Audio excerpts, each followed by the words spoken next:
मेरे YouTube channel एस्ट्रोनेश पर आपका स्वागत है। नमस्कार, मैं हूं नरेश कुमार। सबसे पहले उन दर्शकों का धन्यवाद जिन्होंने पेज को सब्सक्राइब किया है, पेज के वीडियोस को शेयर कर रहे हैं, लाइक कर रहे हैं और कमेंट बॉक्स में हमें अपनी राय भी भेज रहे हैं। आज बात करेंगे राहु केतु के गोचर की, और उसमें से भी सिर्फ राहु का गोचर आपके लिए कैसा रहेगा, इस पर चर्चा करेंगे।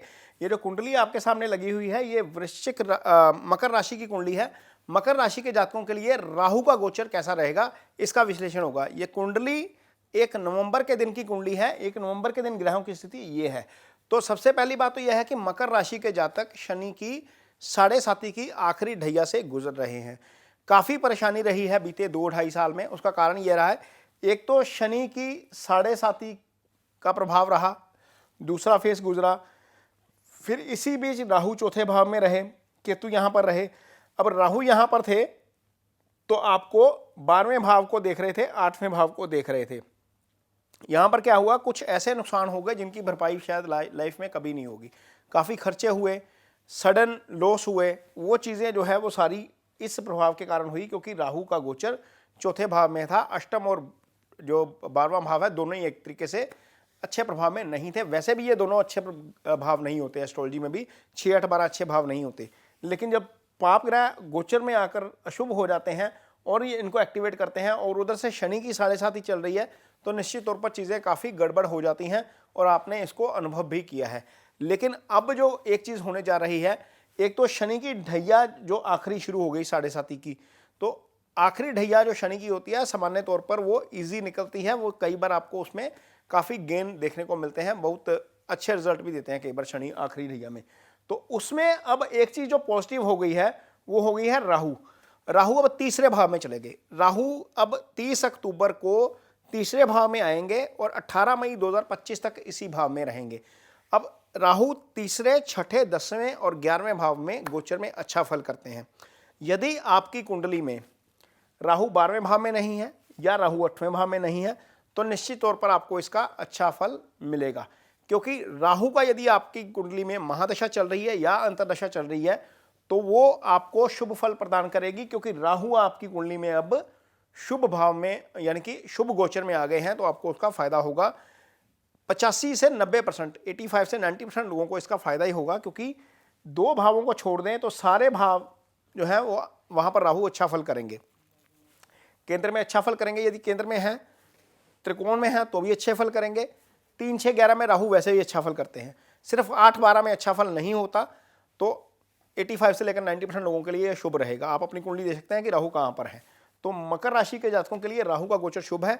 तीसरा भाव क्या है? तीसरा भाव आपका बल होता है, आपका डिटर्मिनेशन होता है, हौसला यहीं से आता है। तो आप जो भी डिसीजन लेंगे अब पूरी कन्विक्शन के साथ लेंगे। कन्फ्यूजन का कोई स्थान अब नहीं रहेगा। आप कॉन्फिडेंट होकर डिसीजन लेंगे, चाहे वो रिलेशनशिप का मामला है, चाहे आपके कारोबार का मामला है, चाहे जॉब को लेकर जुड़ा हुआ मामला है, चाहे लाइफ में कोई भी अन्य मामला है। आप अब डिसीजन लेंगे तो उसमें एक कॉन्फिडेंस नजर आएगा आपको। राहु वहां पर आकर आपका हौसला बढ़ाएंगे। अब राहु यहां पर बैठेंगे तो इस भाव को प्रभावित करेंगे। ये भाव आय का भाव है, यानी कि जो इनकम का फ्लो रुका हुआ था, जो चीजें स्लो हो रही थी इनकम के एंड के ऊपर, वहां पर आपको थोड़ी सी अब राहत मिलनी शुरू हो जाएगी। अब यहां पर राहु का असर होने के कारण आपका मनी फ्लो बढ़ जाएगा।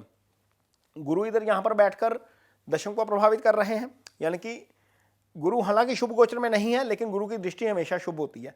यहां पर देखेंगे आपका कारोबार अच्छा करेंगे, आपकी नौकरी अच्छी करेंगे, जो प्रोफेशन जो भी आप कर रहे हैं, फ्रीलांस का काम कर रहे हैं, वहां पर आपको ग्रोथ देखने को मिलेगी निश्चित तौर पर। 30 अक्टूबर के बाद आप देखेंगे कि गुरु अकेले यहां पर अपने मित्र मंगल की राशि में रहकर आपको उसका अच्छा फल देंगे, और उसका असर आपकी इनकम के ऊपर नजर आएगा। निश्चित तौर पर आपकी इनकम बढ़ेगी, और जो खर्चे बढ़ रहे थे उसके ऊपर गुरु की दृष्टि पड़ने के कारण ये जो खर्चे आएंगे, अब पॉजिटिव साइड में खर्चे हो सकते हैं, कंस्ट्रक्टिव खर्चे होंगे, नेगेटिव खर्चे नहीं होंगे। एसेट बन सकती है, कोई ना कोई नई चीज़ें ले सकते हैं, गाड़ी ले सकते हैं, कुछ ऐसी चीज़ें जहां पर खर्चा पॉजिटिव लगेगा आपको, वो होगा, लेकिन पॉजिटिव होगा। पैसा आएगा तो ऑब्वियसली खर्च करोगे, तो खर्च करोगे तो वो पॉजिटिव साइड में जाएगा, नेगेटिव साइड में अब नहीं जाएगा।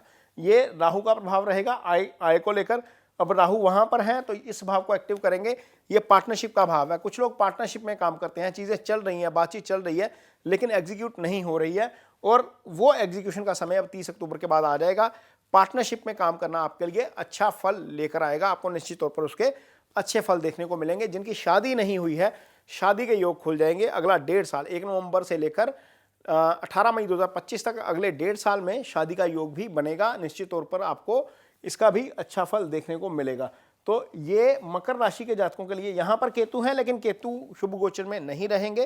केतु 9वें भाव में है। यदि आप कहीं धार्मिक यात्रा पे जा रहे हैं, कहीं पर घूमने का प्लान है, तो अपने डॉक्यूमेंटेशन जो है वो पूरे रखिएगा, अपनी गाड़ी जो है वो पूरी फिट रखिएगा। यहाँ पर जब केतु हैं तो निश्चित तौर पर कहीं ना कहीं कोई ना कोई व्यवधान आ सकता है, ये यहाँ पर सावधानी बरतने की जरूरत रहेगी। अदरवाइज राहु का गोचर मकर राशि के जातकों के लिए 1 नवंबर से लेकर 18 मई 2025 तक शुभ रहेगा। इनकम के लिहाज से, पार्टनरशिप के लिहाज से, जॉब के लिहाज से, प्रोफेशन के लिहाज से आपको इसके निश्चित तौर पर अच्छे फल मिलेंगे। जाता शनि भी आप पर कृपा करके ही जाएंगे। तो ये मकर राशि के जातकों के लिए राहु का गोचर है अगले 18 महीने के लिए। ये वीडियो आपको कैसा लगा इस पर कमेंट बॉक्स में अपनी राय जरूर दीजिए। यदि ये वीडियो अच्छा लगे तो इसे शेयर जरूर करिए, पेज को सब्सक्राइब जरूर करिए। इसके साथ ही मुझे दीजिए इजाजत। नमस्कार।